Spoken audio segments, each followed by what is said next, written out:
السلام علیکم ورحمۃ اللہ۔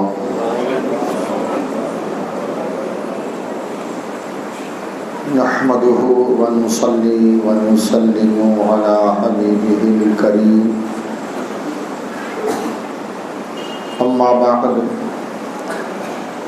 فاعوذ باللہ من الشیطان الرجیم، بسم اللہ الرحمن الرحیم۔ والنجم اذا هوى ما ضل صاحبكم وما غوى وما ينطق عن الهوى إن هو إلا وحي يوحى۔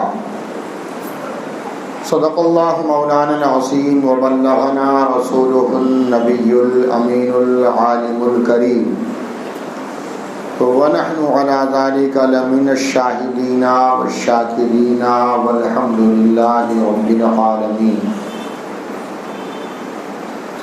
انتہائی عقیدت و محبت کے ساتھ بارگاہ رسالت مآب صلی اللہ علیہ وسلم میں ہدیہ درود و سلام پیش کرنے، اللہم صلی علی سیدنا و مولانا محمد وعلی آل سیدنا و مولانا محمد وبارک وسلم، صلاۃ و سلاما علیک یا سیدی یا رسول اللہ یا سیدی یا نبی اللہ۔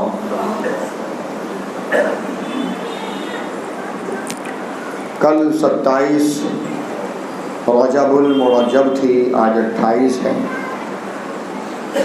کل 29 ہوگی۔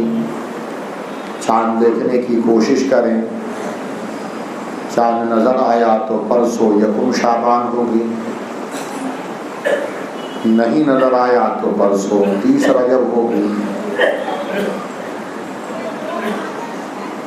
بہرحال یہاں اس مسجد میں بھی پرسوں شب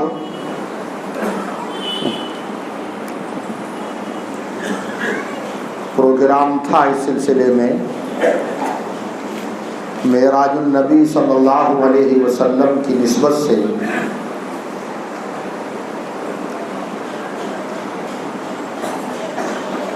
تو بہت سی باتیں تو اس میں ہم نے عرض کر دی،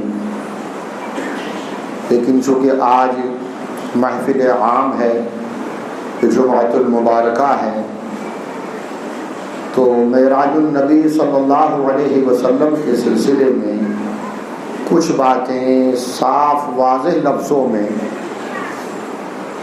عام فہم زبان میں عرض کر دینا چاہتے ہیں۔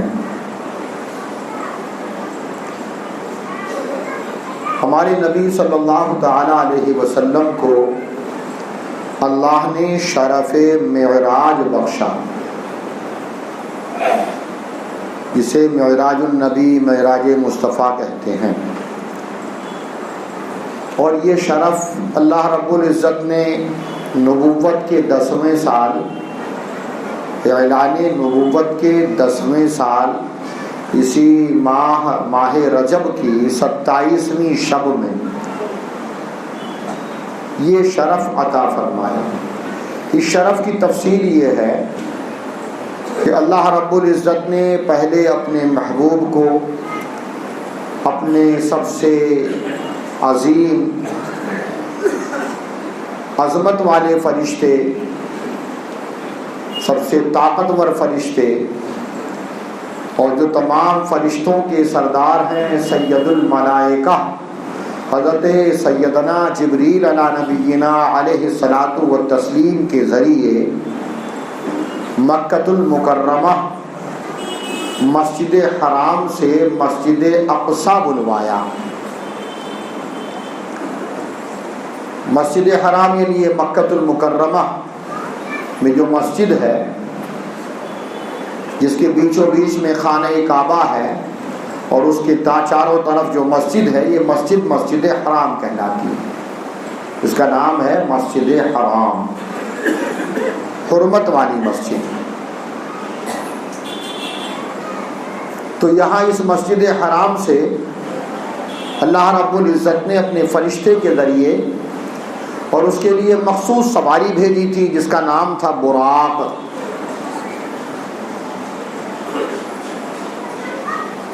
تو رسول اللہ اس براق پر سوار ہوئے، حضرت جبرائیل ساتھ میں ہیں، اور 1600 کلومیٹر کا فاصلہ طے کر کے مکہ المکرمہ سے بیت المقدس القدس یروشلم 1600 کلومیٹر ہے۔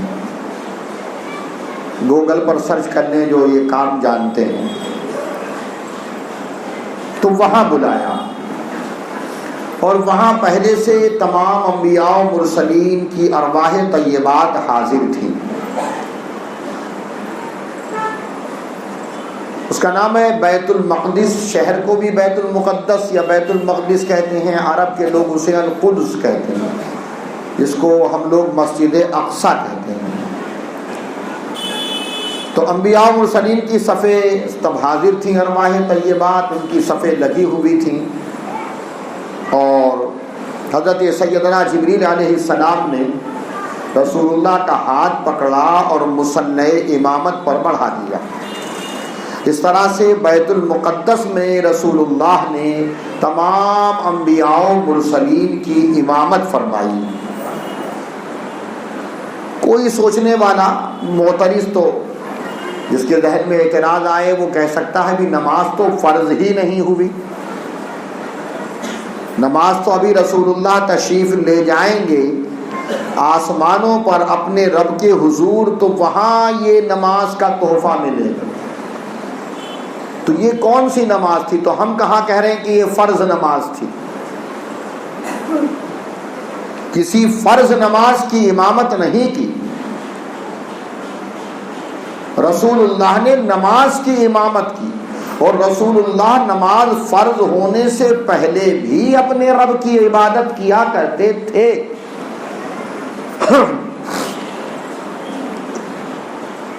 حضرت سیدنا خلیل اللہ علیہ الصلوۃ والتسلیم کے طریقے پر عبادت کرتے تھے، جو آپ کے جد کریم کا طریقہ تھا۔ تو آپ نے یہاں یہ 2 رکعت نماز نفل پڑھائی، لیکن اس میں امامت کس نے کی؟ محمد الرسول اللہ صلی اللہ علیہ وسلم۔ اعلیٰ حضرت فرماتے ہیں نماز اقصیٰ میں تھا یہی سر، آیا ہو معنی اول و آخر، کہ دست بستہ ہیں پیچھے حاضر، جو سلطنت آگے کر گئے تھے۔ یہ سارے کے سارے انبیاء و مرسلین تھے، ان کی ارواحیں تھیں، ان کی روحیں تھیں، وہ اپنے اپنے زمانے میں سب نبی تھے، اور انہوں نے اپنی نبوت کا اعلان کیا، اپنا کلمہ پڑھوایا، یعنی اپنے دور میں وہی بادشاہ تھے، وہی سلطان تھے، لیکن آج سب مقتدی ہیں، اور امام محمد الرسول اللہ ہیں صلی اللہ علیہ وسلم۔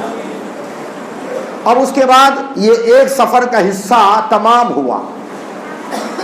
سفر کا ایک حصہ، معراج مصطفیٰ کے سفر کا ایک حصہ یہ ہے، اس کا تعلق ہے زمین سے، کہ مسجد حرام سے مسجد اقصیٰ، اور اللہ رب العزت نے اس کا تذکرہ قرآن مجید سورہ بنی اسرائیل سورہ اسراء پارہ نمبر 15 کی پہلی آیت میں فرمایا ہے۔ اب اس کے بعد اللہ رب العزت نے اپنے محبوب کو اپنی بارگاہ میں بلانے کے لیے ایک دوسری سواری بھیجی، جس کا نام تھا رف۔ یہ ایک نوری سیڑھی تھی، نوری سیڑھی۔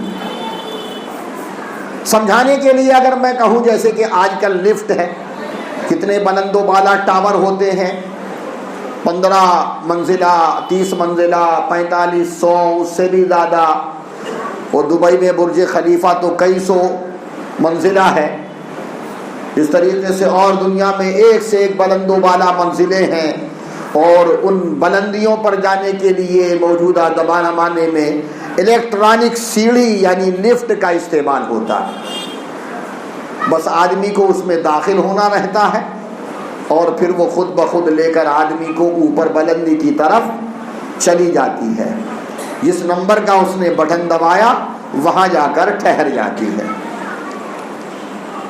تو اللہ رب العزت کی طرف سے رف آیا، ایک سیڑھی آئی، نوری سیڑھی، رسول اللہ نے اس پر قدم رکھا، جبرائیل ساتھ میں ہیں، اور وہ سیڑھی آپ کو لے کر پہلے آسمان پر پہنچ گئی۔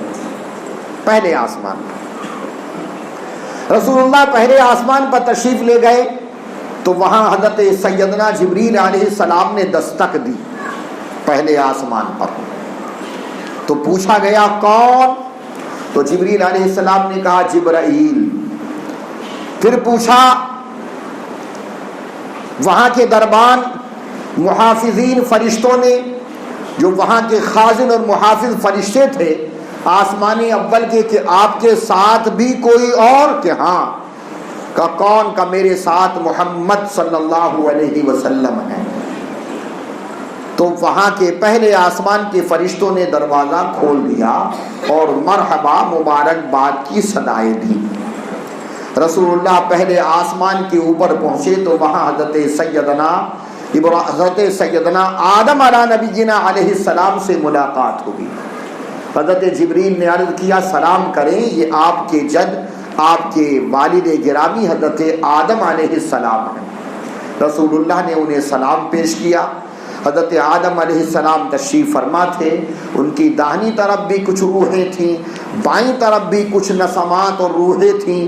داہنی طرف والوں کو دیکھتے تھے تو حضرت آدم علیہ السلام تبسم فرماتے، ہنستے مسکراتے، اور بائیں طرف والوں کو دیکھتے تو آپ غضب فرماتے اور آپ کا چہرہ بدل جاتا، یعنی ناراضگی کا اظہار ہوتا اور مسکراہٹ جاتی رہتی۔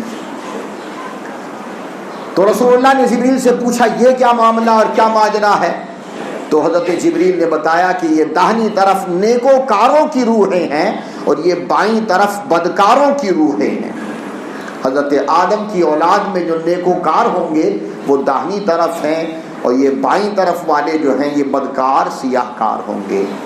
کوشش کیجئے کہ ہم ان لوگوں میں سے ہوں اور ان لوگوں میں سے بنے جن کو دیکھ کر ابو البشر آدم علیہ السلام مسکراتے تھے۔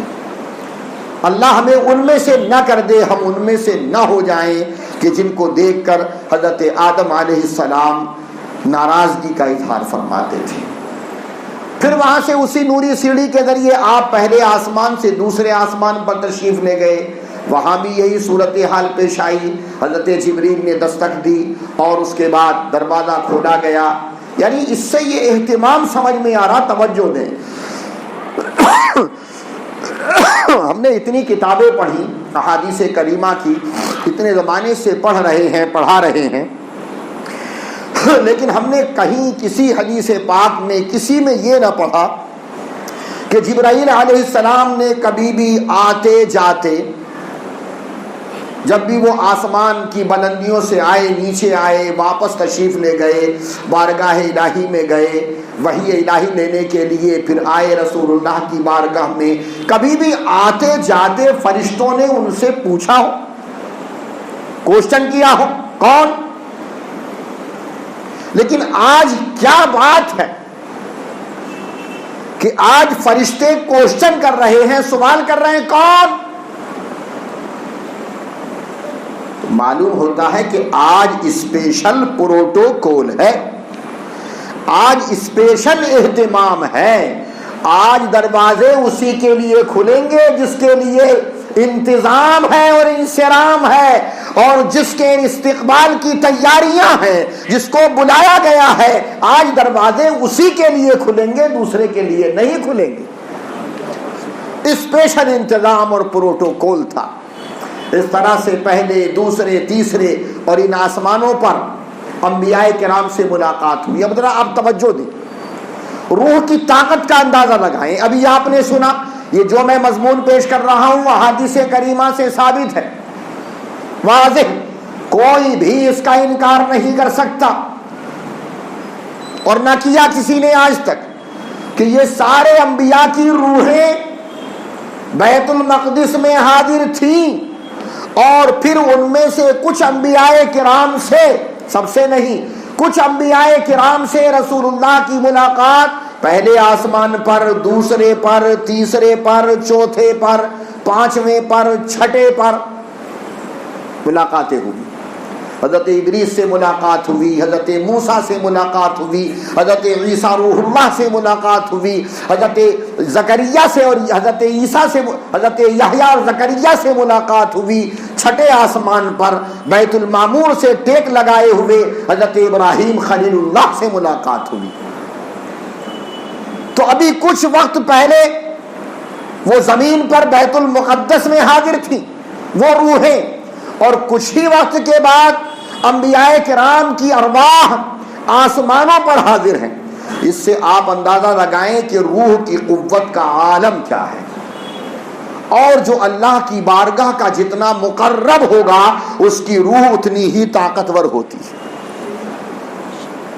بہرحال آپ آسمانوں سے 7ویں آسمان کے بھی اوپر تشریف لے گئے، استوائے سماوات، حتیٰ کہ عرش و کرسی سے بھی گزر گئے۔ اور اس سفر میں اللہ رب العزت نے اپنے محبوب کو یہ خاص شرف بخشا کہ اپنے قرب خاص میں بلایا۔ جب سدرۃ المنتہا تک پہنچے رسول اللہ صلی اللہ علیہ وسلم تو یہاں تک جبریل بھی ساتھ ساتھ تھے۔ جبرائیل علیہ السلام رسول اللہ کے ساتھ تھے۔ سدرۃ المنتہا یہ ایک بیری کا درخت ہے، اس کے پھل مٹکے کی برابر ہوتے، بہت بڑا درخت۔ اب کوئی آدمی اپنی دنیا کی عقل سے سوچنے لگے کہ ہم نے تو دیکھا ہی نہیں، نہ ہمارے باپ نے نہ دادا نے کہیں اتنا بڑا بیر ہوتا ہو، تو ایسا تو ہو ہی نہیں سکتا۔ تو ہم نے اگر نہیں دیکھا ہماری آنکھ نے، یا ہمارے باپ دادا نے نہیں دیکھا، تو اس کا ہم انکار کر دیں، یہ تو بات عقل کی نہیں ہے، یہ تو جہالت و حماقت ہے۔ جس کو ہم نے دیکھا ہو، ہمارے باپ دادا نے دیکھا ہو، تو کیا بس وہی چیز موجود اور حقیقت ہوگی؟ ہم ملائے اعلیٰ کی باتوں کو زمین کی باتوں پر قیاس کرنا چھوڑ دیں، ورنہ ٹھوکریں کھائیں گے۔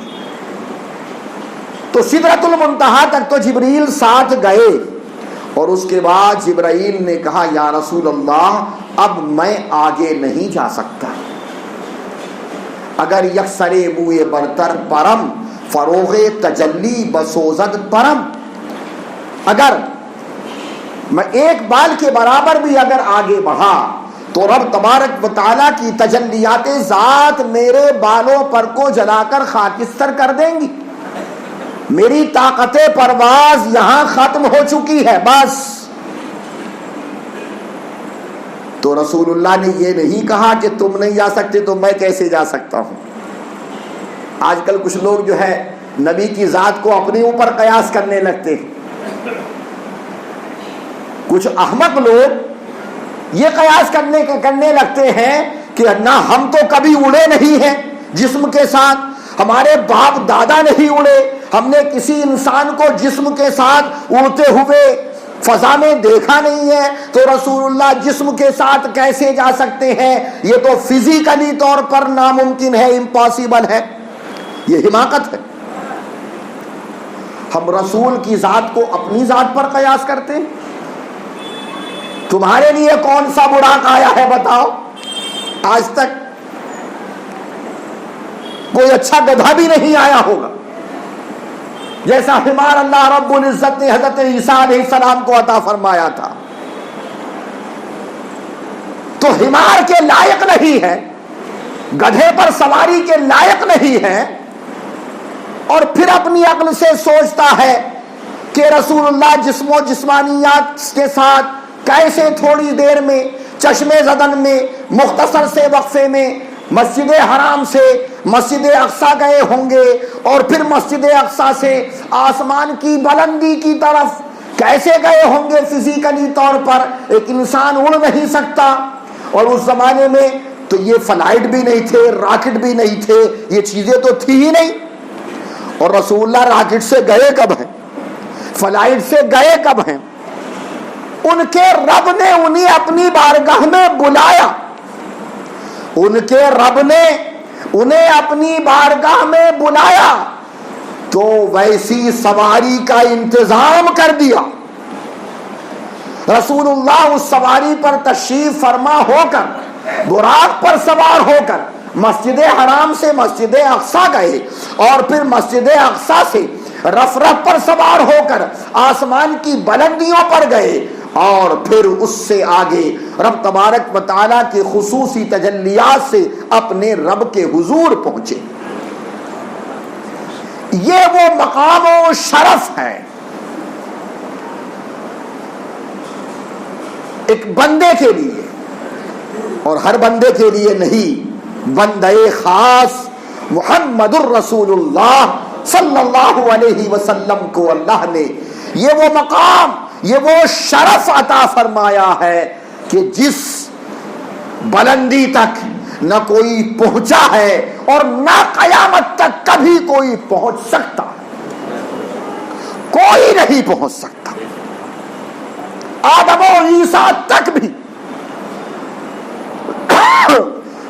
آدم سے لے کر عیسیٰ علیہ نبینا علیہم الصلاۃ والتسلیم تک بھی جتنے انبیاء و مرسلین اس دنیا میں تشریف لائے، ان میں سے بھی کوئی اس مقام عبدیت تک نہ پہنچا ہے اور نہ پہنچ سکے گا جو اللہ نے اپنے محبوب کو اپنے قرب خاص میں بلایا، اپنے قرب خاص. اب پھر کوئی آگے کی خبر دے تو کیا، سراغ عین و متا کہاں تھا، مقام کیف و الہ کہاں تھا، نہ کوئی راہی نہ کوئی منزل، نہ کوئی راہی نہ کوئی رہرو، نہ سنگ منزل نہ مرحلے تھے. یعنی اب کوئی اگر یہ پوچھے تو پھر کیسے گئے، کہاں گئے، کیسے بتائیں، کوئی ساتھ میں تو تھا ہی نہیں. اور پھر وہاں پہنچ کر بارگاہ خاص، بارگاہ سمدیت میں جب رسول اللہ پہنچے تو پھر ان کے رب نے انہیں کیا عطا فرمایا اس کو بھی رب تبارک و تعالیٰ نے مبہم رکھا. سورہ والنجم 27 پارے کی سورہ والنجم ہے. اس سورہ والنجم میں وہاں کے زمین کے بعد آسمانوں کی سیر کا تذکرہ ہے. اللہ رب العزت ارشاد فرماتا ہے، بسم اللہ الرحمن الرحیم، والنجم اذا ہوا، اس چمکتے تارے محمد صلی اللہ علیہ وسلم کی قسم. نجم کے معنی ستارے اور تارے کے آتے ہیں. نجم عربی میں کہتے ہیں تارا، ستارہ. آسمان پر کچھ تارے ہوتے ہیں جن کو سریا کہتے ہیں، وہ بہت سارے تارے ہوتے ہیں، ایک ایسے اور ایسے. تو عرب کے لوگ اس کو سریا، حالانکہ وہ بہت سارے ستارے ہیں ایک ساتھ، لیکن عرب کے لوگ ان کو سریا کہتے تھے، اور اس پر بھی نجم کا اطلاق. اور نجم کا اطلاق ہر ستارہ جن سے نجم. لیکن اعلیٰ حضرت نے جو تفسیر فرمائی، خاص تفسیر کی روشنی میں جو ترجمہ فرمایا یہاں نجم سے مراد رحمت عالم صلی اللہ علیہ وسلم کی ذات مراد نہیں. اور ترجمہ فرمایا والنجم اذا ہوا، اس چمکتے تارے محمد کی قسم جب وہ معراج سے اترے، یعنی معراج میں تشریف لے گئے اپنے رب کے حضور، اور جب وہاں سے اترے تو اس کی قسم اللہ رب العزت ذکر فرما رہا ہے. والنجم اذا ہوا ما ضل صاحبکم وما غوا، تمہارے صاحب نہ بہکے نہ راستہ بھولے. یعنی نبی رحمت صلی اللہ علیہ وسلم جب سے آپ پیدا ہوئے، آپ کا بچپنا ہو، لڑکپن ہو، نوجوانی ہو، جوانی ہو، اور اس کے بعد کی زندگی قبر میں تشریف لے جانے تک کبھی بھی آپ کے دامن عصمت پر کوئی داغ نہیں آیا. بچپن سے لے کر اور قبر میں تشریف لے جانے تک کوئی کام ایسا ہوا ہی نہیں. اللہ نے اپنے محبوب کے دامن عصمت کو بے داغ رکھا. بے داغ رکھا. اسی کو اللہ فرماتا ہے ما ضل صاحبکم وما غوا، تمہارے صاحب نہ بہکے نہ بھٹکے. اور آگے فرماتا وما ینطق عن الہوا، اور یہ کوئی بات اپنی مرضی سے کہتے ہی نہیں.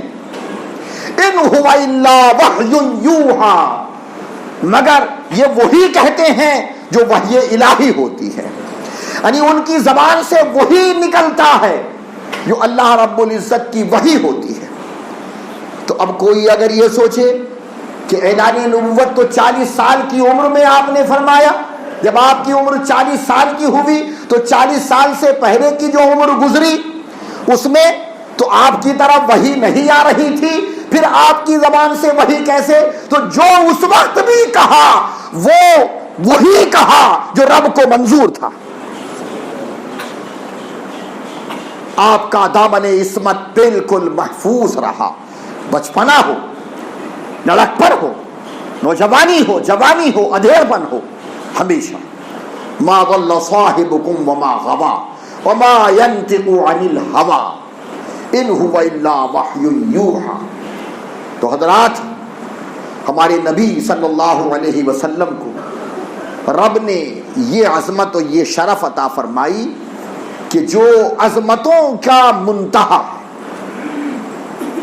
ایک بندے کے لیے اس سے بڑھ کر اور کوئی عظمت ہو ہی نہیں سکتی. اور پھر وہاں اس مقام بلند پر بلا کر، اس مقام رفیع پر بلا کر، اپنی بارگاہ خاص میں بلا کر اللہ نے اپنے محبوب کو ان کی امت کے لیے نماز کا تحفہ عطا فرمایا تھا. یعنی اس امت پر نماز فرض فرمائی. یہ نماز کا تحفہ شب معراج کا ہے. اور اللہ نے 50 وقت کی نماز فرض فرمائی تھی. کتنی؟ ہاں توجہ دیجئے ذرا، حساب کتاب کیلکولیٹر جو ہے لگا لیجئے گا، اس کے بعد جا کے حساب کتاب کر لیں.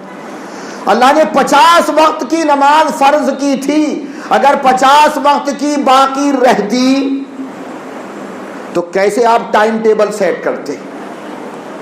اگر اللہ ہی کی طرف سے سیٹ ہوتا جیسے ابھی سیٹ ہے تو پھر ہم کو کام کرنے کا کوئی وقت ملتا ہی نہیں.